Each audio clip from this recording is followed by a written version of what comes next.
ફરી એકવાર વાલીઓ અને વિદ્યાર્થીઓ જાતિના પ્રમાણપત્રો લેવા માટે કતારમાં ઉભા રહેવા મજબૂર બન્યા છે। નવા શૈક્ષણિક સત્ર પહેલા અમદાવાદની કચેરીમાં વહેલી સવારથી લોકોની લાઈન જોવા મળી રહી છે।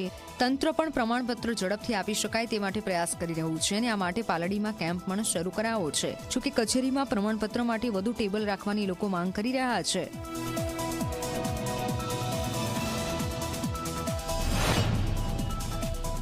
सरकारी डॉक्यूमेंट लेवा आया तो मैडम आ लोग अदरवाइज जो आटली लांबी लाइन थती हो तो एना माटे 2 सेंटर ऊभा करवा जोईए अथवा तो स्कूलमांथी आपवानी व्यवस्था करवी जोईए तो जेथी करीने छेल्ला दिवसोमां छोकराओने अने स्टुडंटने हैरान ना थवुं पड़े। मुश्केली तो घणी थाय छे, थोड़ी व्यवस्था होवी जोईए। बीजी बिना अनामतना प्रमाणपत्रों माटे अलग काउंटर गोठवामां आव्युं छे। शासकीय सामाजिक અને શૈક્ષણિક પછાત વર્ગ માટે પણ એનું અલગ કાઉન્ટર ગોઠવવામાં આવ્યું છે। તેમાં દરેક કર્મચારીને અમે વ્યક્તિગત ઓર્ડર કરી અને એમને કામગીરી સોંપી છે અને એ પ્રમાણે અમે કન્ટિન્યુ એમના ઉપર પણ દેખરેખ રાખીએ છીએ।